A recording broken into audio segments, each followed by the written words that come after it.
Hi Philip, can you please state your name and your age? Hi, my name is Ben Philippines, 24 from Pasay City.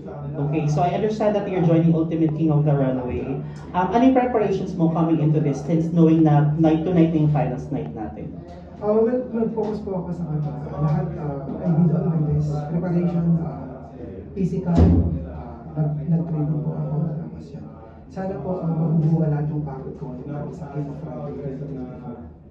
Alright. So what do you think yung three qualities na hinahanap nila for the Ultimate King of the Runway winner? Siguro unang-una yun is yun. Una is physical attribute. Tinitignan din natin dito kung ano yung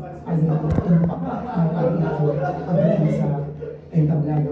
Pangalawa siguro yung mission mo, yung ano yung purpose ng pagsali mo sa King of the Runway. Siguro kung ako po yung pagbibigyan ng pagkakataon na manalo dito sa King of the Runway, gusto ko kung maging isang good example sa mga kabataan. Mangarap lang ng mangarap. Okay, so apart from that, how do you handle pressure? Knowing na, syempre na malang na-meet mo na yung mga co-candidates mo or co-contestants mo, how do you handle pressure in this competition? For me, parang nagpo-focus lang ako sa sarili. I never compared myself to other candidates. Kung ano ginagawa ko. I did all my best. From preparation because ang pageant once lang ito nangyayari. So, kailangan ko talaga ito pagandaan at i-give lahat talaga yung best ko ngayong gabi. Alright, can you tell us about your workout regimen? How many times do you work out in a week? Ganyan. Siguro isa sa mga challenge mo is yung time management kasi nag-work po talaga ako. Tapos parang ang ginagawa ko is home workout lang. So yan. Talagang discipline talaga. Medyo balanced diet din. Kailangan talaga discipline sa pagkain para talaga. And we all know na February is the love month. So malapit na yung Valentine's Day. So my question is related to that. So do you have any plans this coming Valentine's Day? Pardon? Do you have any plans this coming Valentine's Day? Siguro yes, still we will celebrate the seasons of love. Pero since I am handling the responsibility when it comes to work, babalansayin ko talaga yung work tsaka yung celebration ng Christmas, ng seasons of love, which na Valentine's Day po. By the way, single ba siya or medyo? Oo, single ka ba ngayon? In a relationship na po. In a relationship. Okay. Alright.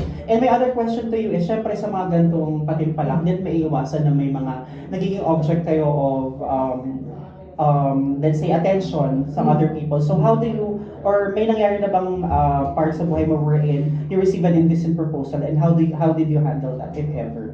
Siguro hindi na ako magiging honest ako. Madami na, sobrang dami.